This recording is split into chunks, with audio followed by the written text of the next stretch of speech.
Hey guys, welcome back to Reserved Investments on YouTube. Today, we're going to have a relaxing discussion about a man who became a millionaire after living on $200 a month because he found a rare old Native American blanket in his particular closet.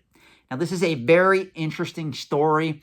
This story has been making its rounds in the overall financial community, even in the antiques and collectibles trade for several years now. As a matter of fact, this particular article that I'm going to share with you today was published by CNBC back on December 29th, 2017. So we're talking almost 4 years old. This particular article was written by Zach Guzman. As a fellow author and columnist in the antiques and collectibles trade, I always make sure whenever I come across an article like this, I always give credit to the author, because a lot of people will just say, well, this article premiered on CNBC. Well, Zach Guzman is the person that wrote it. He should get credit for that. Just like a lot of my articles premiere in Antiques and Auction News, Sean Cermick is the author of those articles. Antiques and Auction News just paid me for the article and they published it. I still get credit, though, for creating that particular article, as should Zach Guzman. So I just want to make that clear. I am going to post links of these particular articles in the video description below. And the reason why that is plural is, believe it or not, there are two different versions of this particular article. The one that I am going to be reading to you today is a very small snippet. There is an actual more in-depth article that goes in greater detail on this particular topic and subject matter. Again, I will link both articles in the description below. So we're going to start off with this particular piece. And again, it was originally published December 29th of 2017. The article's title is "Man Who Became a Millionaire After Living on $200 a Month Says These Are the Downsides of a Financial Windfall." So we're going to start at the beginning. This is not a long article. I just want to get the gist across to give you guys my thoughts so that you guys can learn something from this, whether it be in overall finance or whether it be something that you can take from this out of the antiques and collectibles trade. So we are merging both finance and also antiques and collectibles in this video. So really, nothing's changed because that's what we do regularly here on Reserved Investments. So this person's name is Lauren Kreitzer. I'm not too good with names, so I'm just going to call him Chrysler going forward for unity throughout this particular piece. So we're going to start. Chrysler walked into a California auction room, broke and unemployed, surviving on disability checks. 77 seconds later, he walked out a millionaire, all thanks to a blanket. His life changed forever when he discovered that a forgotten old family heirloom, a Navajo blanket from the 1800s that had been sitting in his closet for 7 years, was actually worth $1.5 million. And just in time, too. He had been scraping by, living in a shack on the edge of California's Leona Valley, having lost a leg to a near-fatal car accident. Now he's living in a $250,000 home. The sale of the blanket gave me a new lease on life, Chrysler tells CNBC. It truly did. But that new lease on life hasn't come without its own set of new unexpected challenges, including tax hurdles, and family drama. As Chrysler explains, those are some of the biggest downsides to a windfall. Now, this is something you guys may not realize. I, of course, don't gamble. Gambling, for me, is a tax on the stupid. Only stupid people, in my opinion, play the lotto or go down to Las Vegas or go to Atlantic City and start sitting in a slot machine and just dumping in quarters, half dollars, whatever. I am too analytical to get involved in gambling. I will tell you guys, if I am going to play anything for money, it would have to be either blackjack, because it has the best odds of any casino game, or poker. I do like playing poker with friends, acquaintances, people that I know. Occasionally we will get together and we will play poker. That's something that I like because you can apply mathematics and logic to that, especially if you can count cards. Hint, hint. That's probably why I like poker. Blackjack is, again, another game that does have the best odds if you are going to a casino. Of course, usually the amount you have to pony up to play a card game like blackjack is a lot different than the fact that you can sit at a slot machine and just put one coin in it and pull the lever. So that is something you have to take into account if you are into gambling. I myself, again, am not.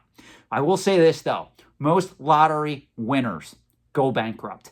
If you look at this, most people that do not have a financial education, they're the people that are playing the lottery en masse. When one of those people win the lottery, usually they don't make the best choices when they get that check cut. Whether it's $500,000, $2 million, whether they win $50 million. A lot of those people do end up in dire financial straits. It's no different.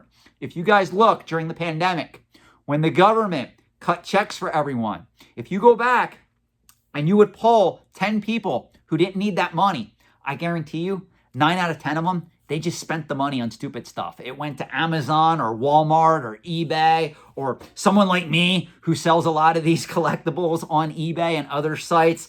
These people had no problem paying like 3 times the value of a video game simply because they couldn't get out and go to a store and buy it from the shelf, or perhaps production was cut. When we look at what was happening with prices for certain video game systems during the pandemic, they were skyrocketing in value because certain manufacturers couldn't make enough, most notably Nintendo.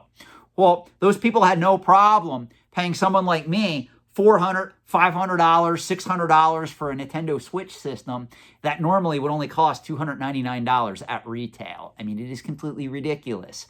Most people make bad decisions when it comes to money, especially if they get a financial windfall. Research that, learn from that, and don't be a damn Timmy, Kimmy, or Poindexter for crying out loud. We're going to continue. Even after being braced for realistic expectations by advice of the CPA that worked for the auction company that sold the blanket, I love that. You're getting advice from a CPA that worked for the auction house that sold the blanket. Chrysler was still shocked at how quickly a pile of money can dwindle. Yeah, who knew? I mean, $1 million or $1.5 million isn't going that far in the year 2021 if you are not financially literate. It's not like it was 40 to 50 years ago. If I had gotten $1 million 50 years ago, I'd be rich right now. I would literally be rich. I don't agree with that assessment because, again, if you can't handle $1 million in the year 2021, if you expect me to believe that you can handle $1 million in the 1970s or the 1980s, I don't think that that analogy is true.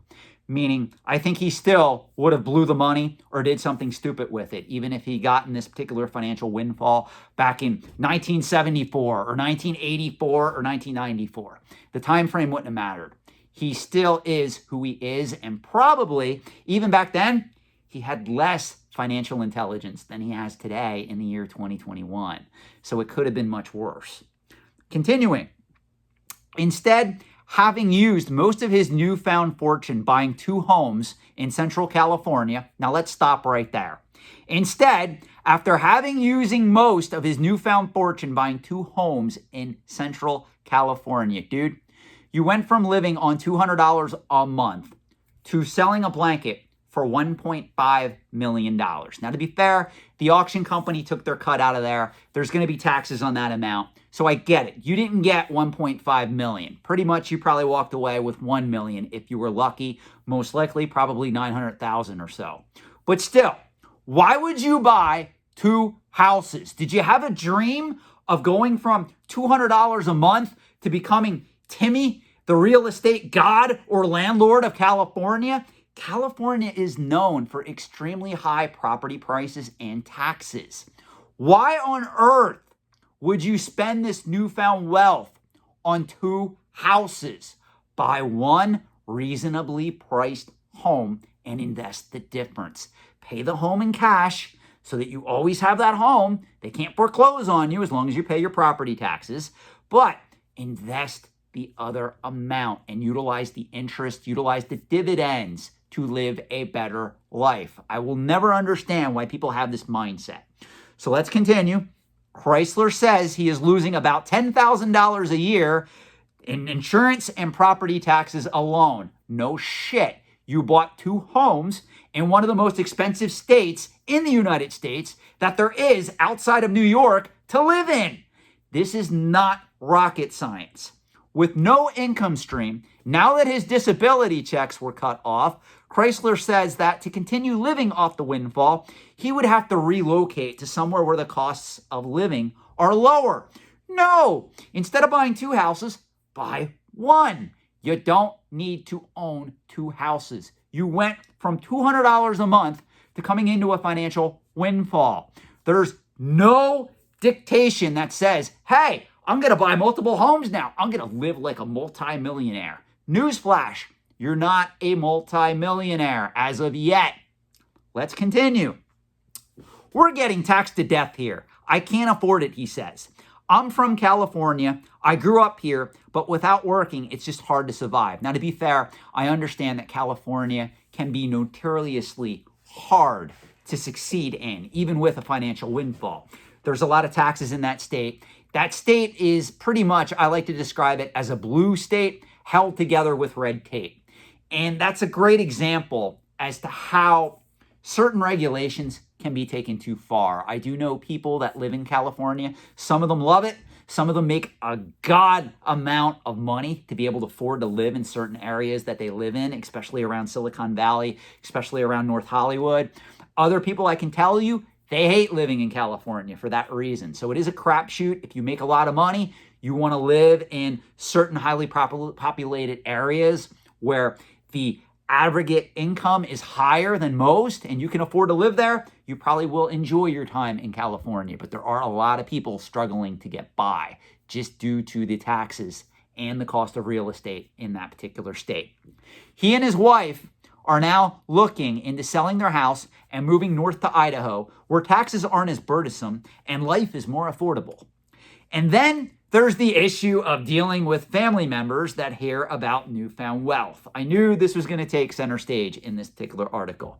In the immediate aftermath of the auction, Chrysler says he got calls from distant relatives asking for a cut and suffered from frequent anxiety attacks. Things got so bad, he stayed in a hotel for 5 nights to decompress. Were they coming to your home? Why did you have to spend 5 nights in a hotel just simply because you were getting contacted by people who wanted money? You simply tell them no and move on. They were the one who had the blanket. They didn't obviously want it. That's how you ended up with it. It just turned out that it was worth $1.5 million. His sister even threatened to sue him. Great sister there. For a portion of the profits from his family's blanket. I had people calling me and bugging me and stuff. People you haven't seen in years. Family members that don't talk to you. You get some money and they're like, where's mine? It's been just as difficult to explain to his children that just because he received, here it is, $1.3 million after fees doesn't mean he's able to buy them whatever they want. Now let's talk about that. The blanket sold for $1.5 million. He netted $1.3 million after fees. Notice this does not say taxes. This means that he paid the auction house $200,000 to sell this blanket. Now, I don't mean to be rude here. Should you really give an auction house $200,000 on a $1.5 million item? I can tell you as a consultant in the trade, he did not understand auction consignment contracts. He knew none of that. He did not even know how to negotiate with them. He found this blanket. He ran to the auction house, and the auction house said, hey, sign here, little Timmy. We'll gladly take this on consignment. And he paid a ton of fees to get this item sold. $200,000 on a $1.5 million item is insane. No wonder they had the CPA of the auction house give him financial advice. They made a killing off this. Now, to be fair, I get it. There are certain items, there are certain fees in the overall antiques and collectibles trade that you are going to come into contact with that are worth it over the short term or over the long term, especially when we're dealing with auction houses and consigning these particular items. But there's no way in hell I would have ever paid $200,000 to sell one 1.5 million blanket. That is insane. Continuing, when I first got the money, I helped them out. But now it's like, I can't do it. I don't have it. And they're like, you have millions of dollars. You're being selfish. No. He has $1.3 million after fees that he has to pay taxes on. So he's not even really a millionaire when you consider it from that standpoint. And yet, With all the problems that came with the windfall, Chrysler says that the positives have outweighed the negatives. He spent wisely. No, he didn't. He bought 2 houses and ended up spending $10,000 in property taxes, maintenance, and insurance. That is not a wise investment unless he bought that particular property, that second property, to rent out. This does not say anything about him becoming Timmy the landlord.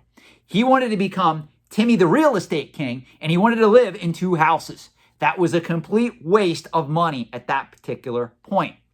For the most part, he dedicated most of his funds to real estate, stocks and bonds, and allowed himself some splurge purchases that he couldn't afford when he was living on just $200 a month after paying rent. He took his new wife, Lisa, and his 3 daughters on a cruise to Mexico as part of a pre-honeymoon trip. And he bought a 2012 Dodge Challenger S8, SRT8, I don't even know what the hell that is, that came souped up from West Coast Customs, the mechanic shop made famous by MTV's Pimp My Ride. Dude, you could have just bought a BMW, a Mercedes, and been done with it. You had to get a Dodge Challenger, and you had to get it souped up. You know what that probably cost? I never had anything like that, so I wanted a nice car, and I did. I bought one, he says. Overall, he says money hasn't changed him. He says with a smile that life has just gotten a bit easier since the auction. In fact, he credits it for saving his life. I firmly believe I'm here because years ago, I turned my life around. The things I've been through, I tell people it's a strong faith and a strong mind. Without those things, you're not going to make it. So, see, this did have a happy ending, but if you want to read this particular article, again, the link is in the description, you could see the amount of mistakes that this particular individual made to get to the point where he is now. I hope this particular video served you well. I hope you got something out of this. Let me know your thoughts in the comment section below. Thanks for watching, and have a great night.